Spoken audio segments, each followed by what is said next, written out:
would you like to join RippleNet? And you say, hey, I can settle shekels to Israel. We'll say, great, we'll go take that to all of our customers and see how many of them need to settle shekels, right? Like we become your marketing department. So it was that transition. Liquidity Hub is sort of that transition again, where you can think instead of ODL being like a bundle of, oh, I do want to make payments to Mexico, so I'm going to onboard with Bitso, and then I'll have this one capability. That's good, but that's not as great as, oh, I become a Ripple customer, and now I can make payments to all of these places. And so I think you should think of Liquidity Hub as that sort of networkizing of ODL, or more like on board with Ripple, and now you get this whole suite of services that doesn't involve you integrating with 20 other things. Hey everybody, it's Eddie from Tokyo. This is your cryptocurrency update from Japan, and this is a very XRP centric video. And if you don't think that you should be paying attention to XRP, I've got another thing coming. What you just heard is David Schwartz in an interview with Tony. He is Tony from the Thinking Crypto channel, and David is talking about the networkizing of ODL. ODL is on-demand liquidity that utilizes the digital asset XRP in more than 20 markets right now as a bridge. It has real utility, but that is just one component of this video. Yeah, there is so much in Tony's video you should see, and I'm not kidding you. If you really have not been paying attention to XRP, you better start. Now, XRP is on a tear today. It's been strong in real positive territory. Brad Garlinghouse was interviewed on the streets of Paris. I have a little bit of FUD busting. Very, very small, short. Let's just highlight, and then I'm going to show you where you can actually get the facts. And then the big news. I think this news is going under the radar. Yes, I think for those people who really know crypto, understand how big this news is. But I've got a good gauge on what is popular on Twitter, and I think that people haven't really discovered that the announcement today with Allbridge is huge. All right, everybody, let's get to it.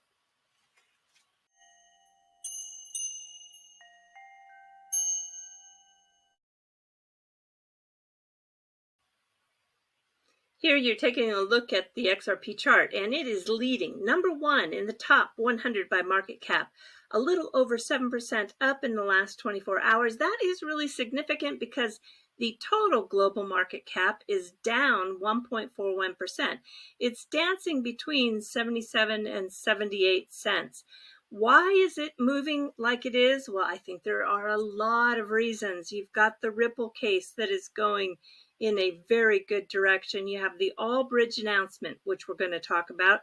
And yeah, maybe even possibly Elon Musk has purchased XRP as suggested by Bearable Bull. You never know. This space is crazy.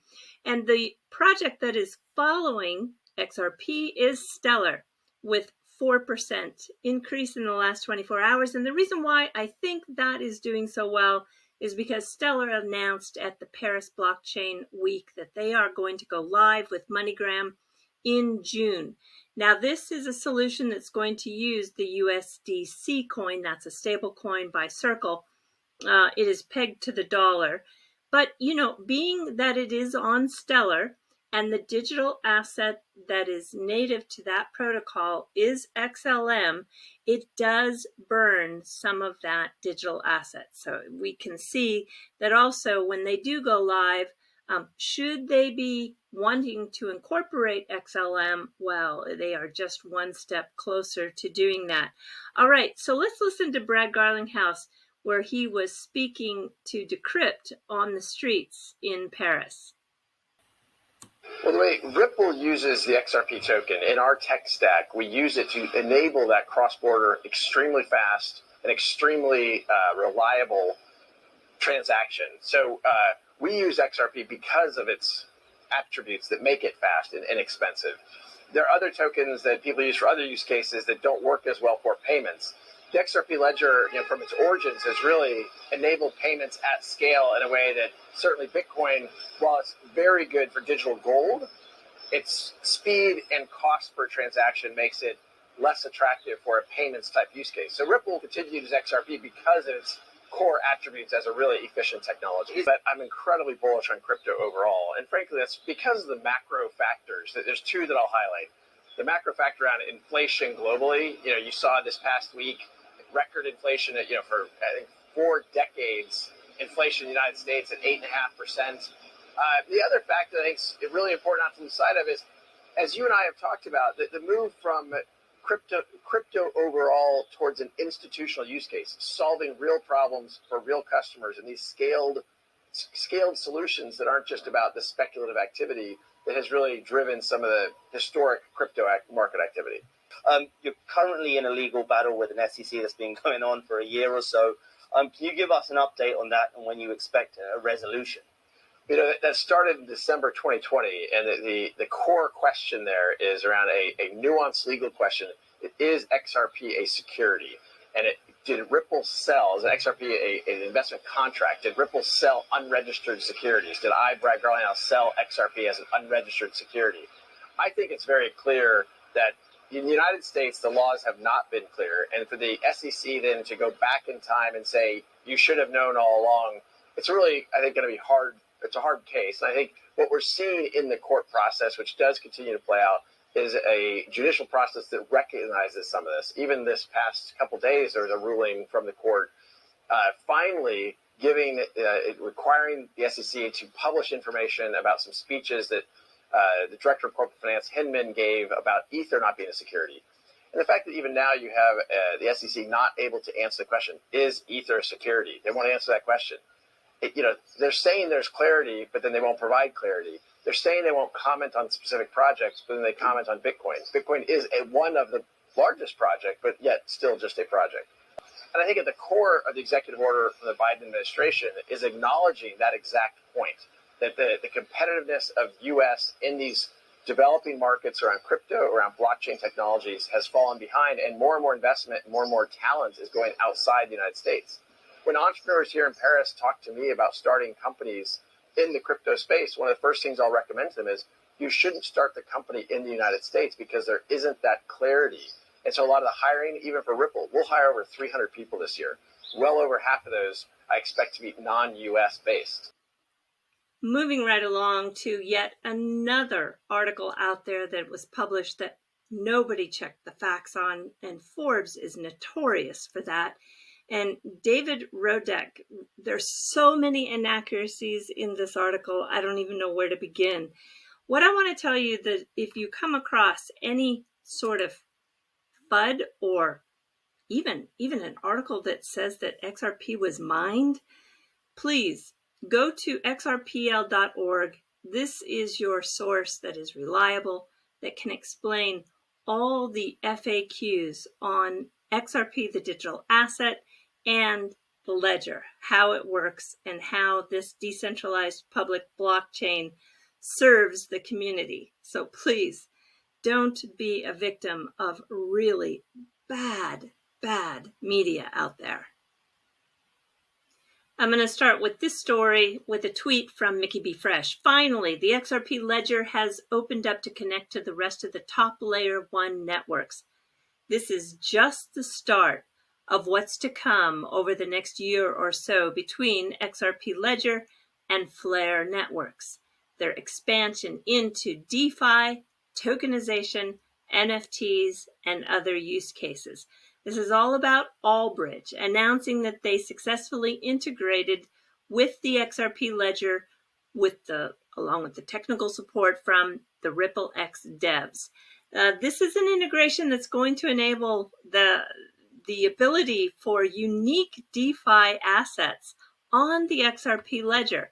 For example, you're going to be able to see this seamless transfer of XRP across Ethereum, Avalanche, Solana, Terra, Polygon, Phantom, Binance Smart Chain, CeeLo, Aurora, Harmony.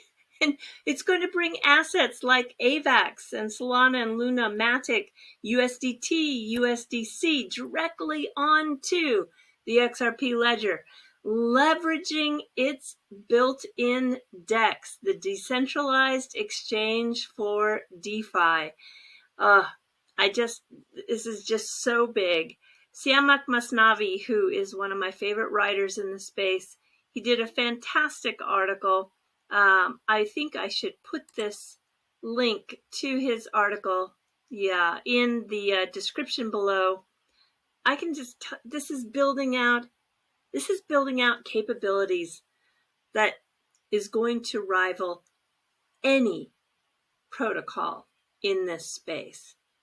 I'm telling you, people who have been asleep at the wheel with Ripple and XRP are really going to regret it, because they're going to be behind the curve. Wow, what can you do? Lead a horse to water, but you know the rest. Can't make it drink.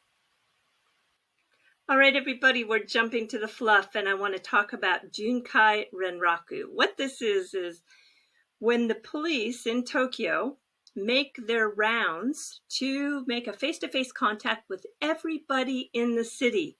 Yeah, that is their goal. And it is a form of community policing. When it first happened, when I had the experience for the first time, I was so surprised. But they'll come knocking on your door, and they'll ask for your opinions of maybe how we might do our job better.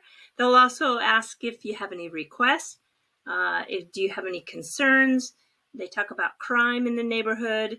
They'll also ask you questions like, do you know where the evacuation center is in your neighborhood? And it's this contact that's made with what they try to do every single household in the city. But what's really strange is this year they've hired an illustrator to get the word out that, here we are again at that time of year. So expect a knock on the door from your omowari-san, which is your local policeman who's working in the police box on the corner somewhere close by your home. The illustration is a little creepy. Everybody's talking about it because, well, what is up with these eyes? And look, each of those characters, they have no nose. I don't know.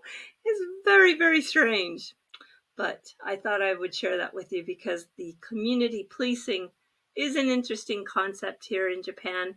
And the fact that this illustration is making the rounds on the Twitter sphere is kind of funny. But let's jump to something that is really quite beautiful. So this is the time of year where it is the very final days of cherry blossom season.